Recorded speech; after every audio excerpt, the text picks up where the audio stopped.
Bom, o texto de hoje, se você tiver com o seu aplicativo, você quiser acompanhar comigo ali no projetor, precisa ligar para funcionar, faz parte. Bom, 2 Coríntios 12, a gente vai ler do 1 ao 10 e a gente vai começar esse primeiro trecho. Diz assim: é necessário prosseguir com meus motivos de orgulho.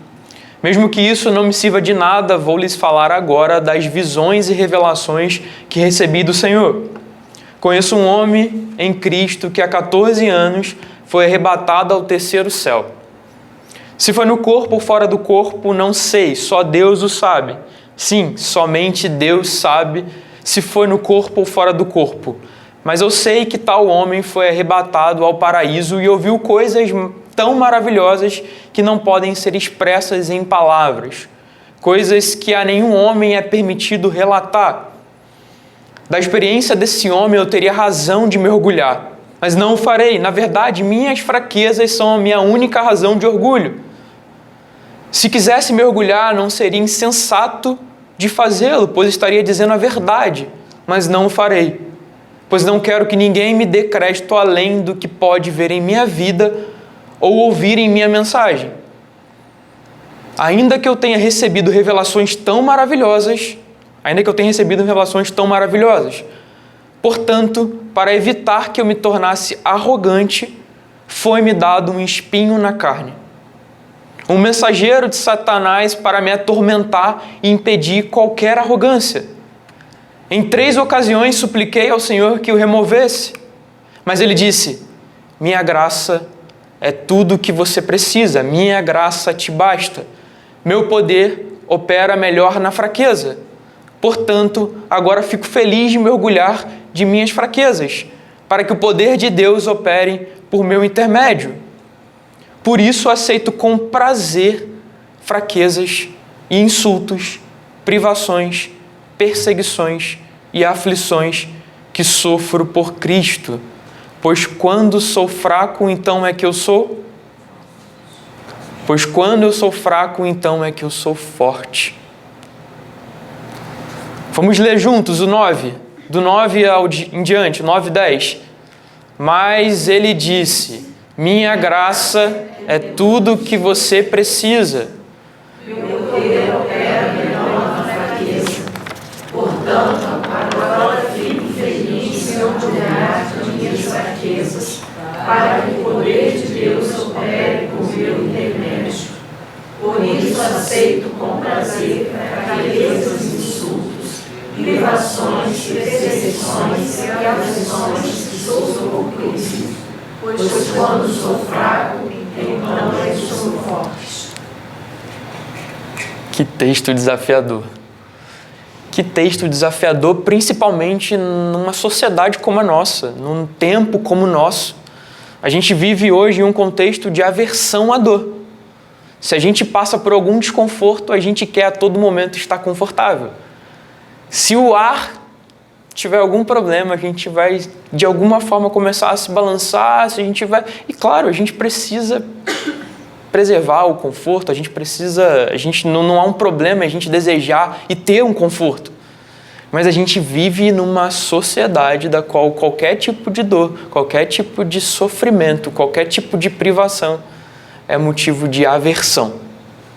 Então é diante desse contexto que a gente lê um texto como esse, a gente se sente desafiado. Porque Paulo chegou a ponto de dizer que ele aceita com prazer fraquezas. E para a gente entender melhor como ele está abordando essa temática, a gente precisa entender brevemente o contexto da carta. Paulo ali está combatendo falsos apóstolos, da qual eles batiam no peito e davam carteirada. Que era o oposto do que Paulo estava fazendo. Eles se orgulhavam das experiências, das revelações, das pseudo-experiências e revelações que eles tinham. Eles utilizavam isso como argumento para legitimar a sua autoridade. E, ao mesmo tempo, dar uma cutucada em Paulo. Não, Paulo ele nem andou com Jesus. Paulo não é tão apóstolo assim. Deixa eu te falar o que eu vivi. Deixa eu te falar a experiência que eu vivi. Eu tenho mais autoridade do que Paulo. Paulo não estava lá, apesar dele ser o fundador, ele estava na sua viagem missionária. Então ele escreve essa carta para, de alguma forma, combater esses falsos apóstolos que estavam, de alguma forma, querendo deturpar a mensagem do evangelho que tinha sido pregado por ele com fidelidade. Eu não vou aprofundar tanto o contexto, mas o pano de fundo é esse. Então eles começaram a relatar experiências para, de alguma forma, se vangloriar e, de alguma forma, dar uma carteirada para dizer que eles eram espirituais.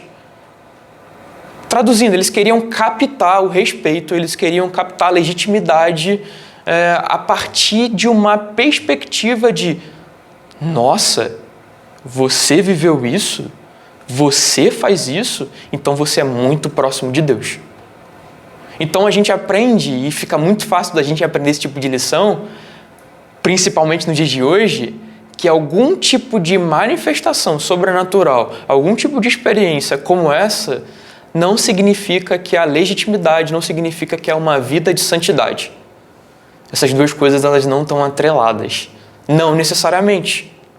Mas Paulo, ele poderia, ainda mais do que eles, poder relatar, e ele sempre se recusava ao contar esse tipo de experiência. Mas Paulo, ele pode falar de coisas que ele viveu que eles não viveram. Paulo, ele está contando uma experiência sobrenatural, ele está falando que ele não sabia se ele foi em corpo ou se foi em espírito, mas ele visitou o céu. E ele viu coisas tão maravilhosas que ele não poderia nem relatar de tão maravilhosas que eram. Então, se eles queriam, de alguma forma, utilizar o argumento da legitimidade a partir de uma experiência sobrenatural, a partir de uma experiência extraordinária, Paulo, ele poderia muito mais do que eles poder dar essa carteirada. E ele até fala aqui: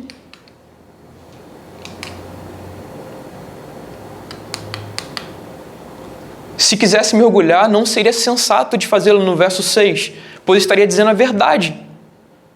Então ele estaria dizendo a verdade, a experiência que ele compartilhou, e foi verdadeira. Mas aí Paulo, ele vem com uma lógica que é a lógica do evangelho, que é subversiva. Eles estavam tentando se orgulhar por experiências extraordinárias, e Paulo está dizendo que eu vou me orgulhar agora das minhas fraquezas. Enquanto vocês estão querendo se vangloriar da sua força, da sua autoridade, eu estou me vangloriando da minha fraqueza. Da minha fraqueza. E olha que contraste que é. Esse é um contraste que a gente vê muito facilmente nos dias de hoje. Infelizmente, a gente vê super apóstolos se intitulando como autoridades espirituais e pessoas seguindo, deixando de seguir a sã doutrina para seguir devotamente pessoas que, de alguma forma, apelam para esse tipo de experiência, para esse tipo de argumentação, que é exatamente o oposto do que Paulo está fazendo. Paulo, principalmente no 6 e no 7, ele diz que não seria sensato, mas não farei, pois não quero que ninguém me dê crédito além do que pode ver em minha vida ou ouvir a mensagem, ainda que eu tenha recebido revelações tão maravilhosas. E a gente chega na parte da qual ele vai falar sobre o espinho na carne. Deixa eu abrir meu texto, porque fica mais fácil. E eu não vou aqui trazer, se você tinha como expectativa de que eu fosse falar para você qual é o espinho na carne, eu vou frustrar suas expectativas, porque não vou trazer, não se tem um consenso sobre que tipo de espinho é esse, não se tem um consenso se isso era um problema físico, se isso era adversidades que fazia o lembrar constantemente da dependência que ele tinha para com Deus, que ele deveria ter para com Deus. Então não se tem um consenso, mas isso não é o foco principal. O fato é, se tinha um espinho na carne.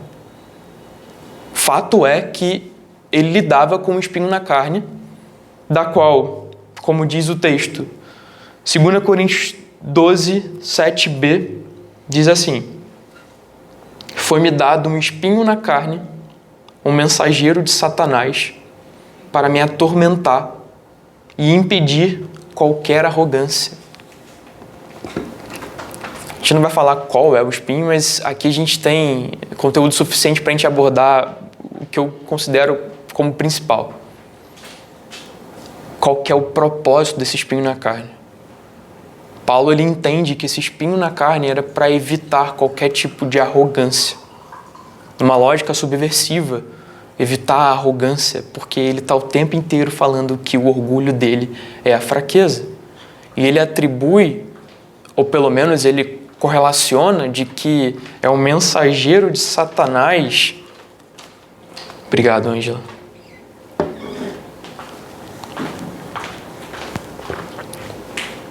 Para me atormentar e impedir qualquer arrogância. Olha que frase interessante, pode ser chocante, mas Martinho Lutero, pai da Reforma Protestante, ele diz assim: o diabo é o diabo de Deus. Em que contexto ele utiliza essa frase? Paulo ele acaba de afirmar de que há um mensageiro de Satanás, mas ao mesmo tempo ele está falando que o intuito do espinho na carne é para que ele não venha ter arrogância. Satanás ia mandar um espinho para evitar a arrogância? Se os falsos apóstolos estavam caindo justamente pela arrogância. Isso significa que Deus, ele é soberano. Isso significa que Deus ele não está medindo força com o diabo. O diabo é o diabo de Deus, é o cachorrinho. E isso é humilhante para ele, porque Deus converte em coisa boa aquilo que ele pensa que está destruindo, aquilo que ele pensa que está fazendo sofrer. Mas a lógica subversiva do reino é que até nisso Deus está trabalhando em prol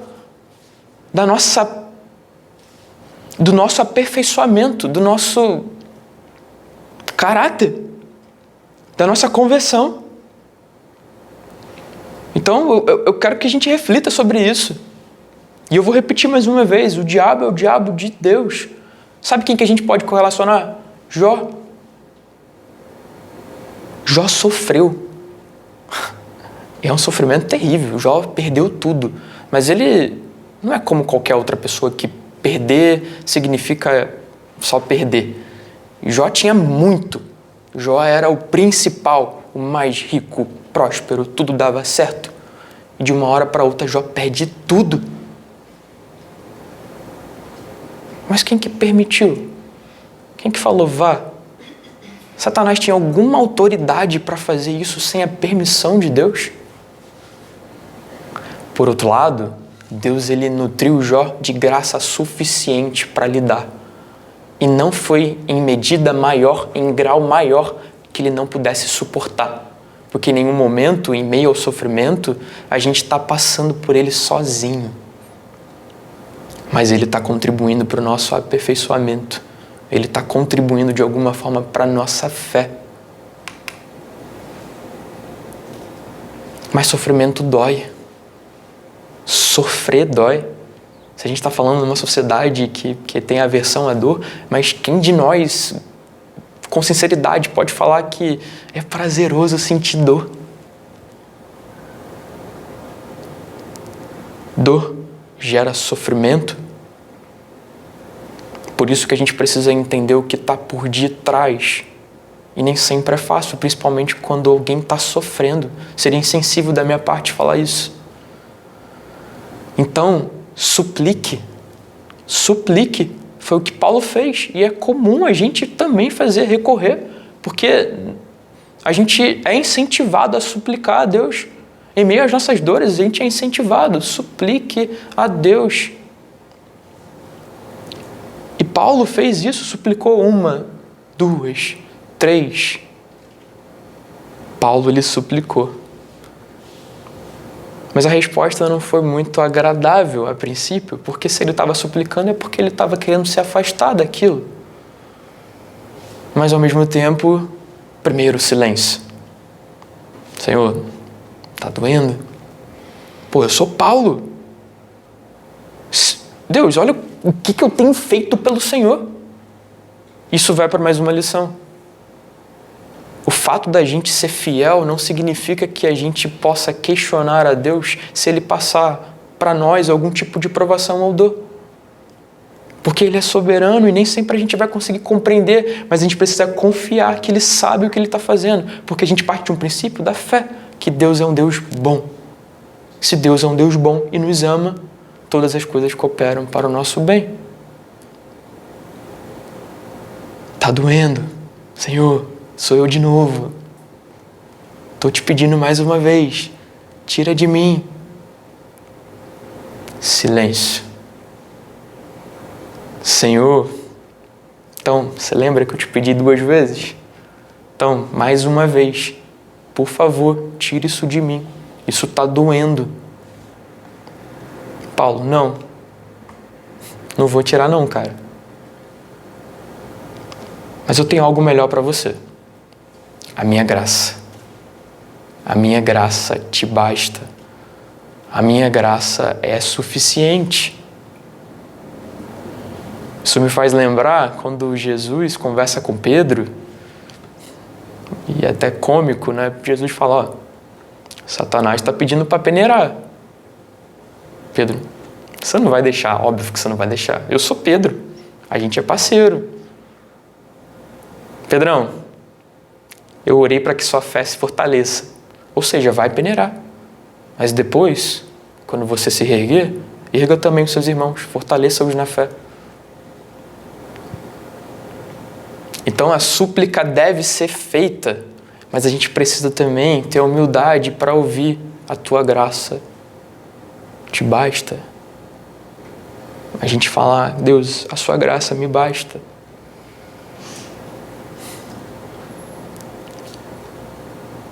O silêncio e o não significa o abandono.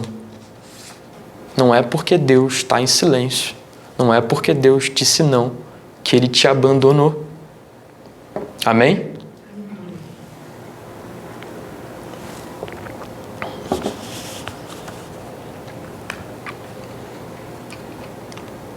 Bom, a gente viu Paulo pedindo por 3 vezes: Senhor, tira de mim. Senhor, tira de mim. Senhor, tira de mim. Não. Isso te faz lembrar quem? Que também pediu por 3 vezes. Pai, se possível, passe de mim esse cálice, mas que seja feita a tua vontade. Silêncio. Pai, se possível, passa de mim esse cálice, mas que seja feita a sua vontade. E pela 3ª vez, passe de mim esse cálice, mas que seja feita a sua vontade. Ele recorreu porque ele sabia do que se aproximava. A gente está falando de Deus, a gente está falando de Jesus, que em sua humanidade, porque ele foi 100% homem, 100% Deus, ele sentiu dor. Ele sentiu dor. E se antes eu falei que o silêncio e o não de Deus não significam um abandono, com Jesus foi diferente. Jesus, ele sentiu na cruz o abandono do Pai. Não. Sentiu a ira que nós merecíamos.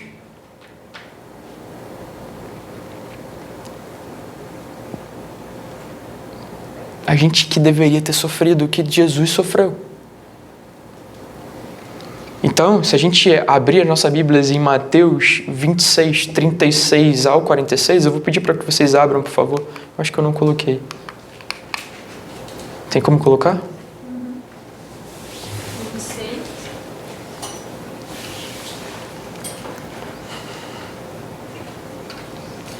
Então Jesus foi com eles, os 3 discípulos mais próximos, a um lugar chamado Getsêmani e disse: sente-se aqui enquanto eu vou ali orar. Levou consigo Pedro e os 2 filhos de Zebedeu e começou a ficar triste e angustiado. Minha alma está profundamente triste, a ponto de morrer, disse ele. Fiquem aqui e vigiem comigo. Ele avançou um pouco, curvou-se o rosto no chão e orou: meu Pai, se possível, afaste de mim esse cálice, contudo que seja feita a tua vontade, não a minha. Depois voltou aos discípulos e os encontrou dormindo. Vocês não puderam vigiar comigo nem por 1 hora, disse ele a Pedro. Vigiem e orem para que não cedam à tentação, pois o espírito está disposto, mas a carne é fraca. Então os deixou pela segunda vez e orou: meu Pai, se não for possível afastar de mim este cálice, sem que eu beba, faça-se a tua vontade. Quando voltou pela segunda vez, encontrou-os dormindo de novo, pois não conseguiam manter os olhos abertos. Foi orar pela terceira vez, dizendo novamente as mesmas coisas. Em seguida, voltou aos discípulos e lhes disse: como é que vocês ainda dormem e descansam? Vejam, chegou a hora. O Filho do Homem está para ser entregue nas mãos dos pecadores. Levante-se e vamos, meu traidor chegou. A gente está vendo Jesus também solicitando ao Pai para afastar o cálice, mas ele entendia que mais do que o seu bem-estar, o seu conforto, era a sua obediência para a glória do Pai. Então, meus irmãos, eu não sei o que você está passando, mas eu sei que a graça de Deus é suficiente para você lidar com a sua dificuldade. E eu falo isso com temor. A graça é suficiente. A gente acredita nisso? E está tudo bem suplicar. Está tudo bem pedir e dizer que está doendo. Mas quando a gente entende o que está por detrás e quando a gente confia na graça de Deus, a gente consegue receber o consolo. A gente chega a ponto de, como Paulo exclamou, poder também dizer que se orgulha nas fraquezas. Por quê? Porque o poder de Deus opera melhor nelas, nas fraquezas. Mateus 27, 46 enfatiza aquilo que a gente acaba de dizer. Por volta das 3 da tarde, Jesus clamou em alta voz: Eli, Eli, lama sabachthani, que quer dizer: meu Deus, por que me abandonaste? Ali Jesus sofreu do abandono. Mas a mensagem de hoje, ela já está muito próxima do fim, mas é para enfatizar isso. A minha graça te basta. Eu não sei o que te aflige, Ale. Eu não sei o que te aflige, Alex. Léo, Felipe, Juliana. Eu não sei. Mas a graça de Deus é suficiente. Confie na graça de Deus. Ele não vai te deixar só nessa luta, nessa dor. E você vai experimentar o consolo que vem dele. 2 Coríntios 4, 7 ao 10, o mesmo Paulo que lá está defendendo e está podendo exclamar com convicção de que a graça é suficiente, ele aqui fala: agora nós mesmos somos como vasos frágeis de barro, que contém esse grande tesouro. Assim fica evidente que este grande poder vem de Deus e não de nós. De todos os lados somos pressionados por aflições, mas não somos esmagados. Ficamos perplexos, mas não desamparados. Somos perseguidos, mas não abandonados. Somos derrubados, mas não destruídos. Pelo sofrimento, nosso corpo continua a participar da morte de Jesus, para que a vida de Jesus também se manifeste em nosso corpo. E continua no final desse mesmo capítulo: pois essas aflições pequenas e momentâneas que agora enfrentamos produzem para nós uma glória que pesa mais do que todas as angústias e durará para sempre. Portanto, não olhamos para aquilo que agora podemos ver.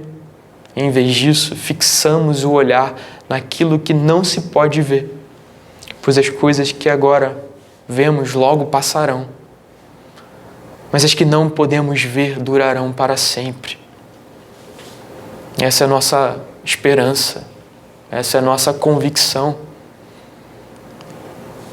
E deixa eu reforçar mais uma vez o que eu disse: eu não estou querendo ser insensível, eu estou querendo apelar para o nosso recurso, que é mais do que nós merecemos, que é a graça, que vem de um favor imerecido, porque Ele sofreu por nós.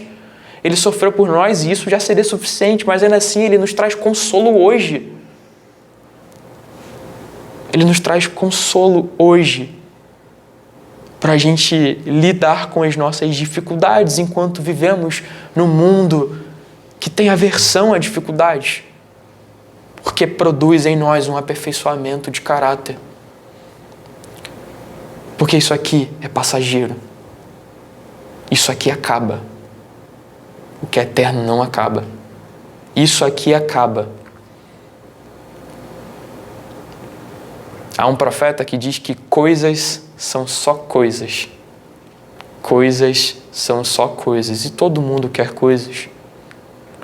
Mas não deixe de refletir o que é mais importante. O que é mais importante. E por fim, para a gente encerrar, em algumas outras vezes eu já encerrei com esse texto, porque é para nos lembrar o que acontecerá quando a gente estiver face a face com Deus.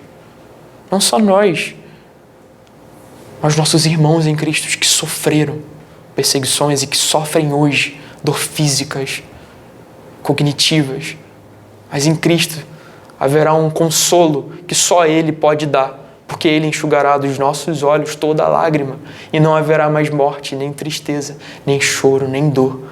Todas essas coisas passaram para sempre. Um dia estaremos face a face com o nosso próprio Cristo, sendo consolado por Ele. As nossas lágrimas sendo enxugadas pelo próprio Cristo. E não haverá mais dor, não haverá mais tristeza, não haverá mais morte. Então por isso que fala anteriormente que toda essa nossa dificuldade de hoje, que é muita, dói mesmo. Mas se a gente olhar para lá e o nosso alvo tem que ser lá, a gente consegue suportar, passar por isso em Cristo, não sozinho. A mensagem do Evangelho não é lide com os problemas sozinho porque você vai ter uma recompensa. Não, você recebeu a recompensa. Como é que você consegue ser grato? Mas eu ainda te ajudo a fazer isso através do Espírito Santo. Então a gente tem tudo. Que a gente utilize isso como um foco. Que eu utilize isso como foco. Porque o dia a dia é cansativo, o dia a dia é maçante. Mas que a gente possa se lembrar mutuamente. Por isso a importância da comunhão. Por isso a importância da igreja. Amém? Curvem suas cabeças. Deus, obrigado porque o Senhor fala, o Senhor consola e o Senhor é um Deus que entregou tudo. O Senhor deu tudo, o Senhor entregou a sua própria vida. O Senhor foi obediente, Filipenses vai dizer isso, obediente até a morte, morte de cruz. Uma morte humilhante, uma morte imerecida, porque o Senhor não merecia, nós que causamos o problema. Mas só o Senhor poderia resolver, e o Senhor resolveu. E hoje o Senhor nos entrega a sua salvação. E a partir dela nós somos chamados para uma vida de devoção, de santidade, de entrega, de fidelidade, a partir da força do Espírito Santo. Então clamamos, Senhor, para que nos momentos de dificuldade, o Senhor sabe quais são as nossas dificuldades tão dolorosas quando vivemos. Pai, as dificuldades, as dores, elas existem e são reais. Sofrer dói, por favor, traga o seu consolo, porque só o Senhor pode. Em meio às aflições, os conflitos, a sua paz, ela excede todo entendimento. A sua paz, ela pode fazer aquilo que o mundo nunca poderia fazer. Em meio ao caos, em meio às adversidades, nós podemos descansar que há um Deus que está no controle. E que Ele não deixaria que nós recebêssemos provações, tentações, sofrimentos além da conta. E Ele nos municia com o Seu Espírito Santo. Então, por favor, Senhor, continue tendo a Sua misericórdia, a Sua paciência, o Seu amor e nos ajude a ser mais parecido com o Senhor. Perdoe os nossos pecados, Senhor. Perdoe as nossas falhas, perdoe a nossa falta de prioridade, a falta de senso. Mas que o Senhor, de alguma forma, possa nos ajudar, inclusive nisso. Nos ajude, porque o Senhor pode. O Senhor pode. E o Senhor sabe o que é sofrer. Então, por isso que a gente recorre ao Senhor, o nosso advogado. Obrigado por tudo que o Senhor fizesse. Obrigado pelo seu sacrifício, pela sua morte e ressurreição. Que a gente possa se orgulhar das nossas fraquezas e privações. Não porque temos prazer por isso somente, mas porque confiamos que o Senhor está transformando aquilo que parece ser catastrófico em bênçãos. O Senhor está cooperando para o nosso amadurecimento na fé, o aperfeiçoamento da fé. E nos ajude, Senhor, nos ajude a perseverar dia após dia. É isso que eu te peço e agradeço porque o Senhor é constantemente bom. Obrigado, Senhor. Amém.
Glória e o poder, tu és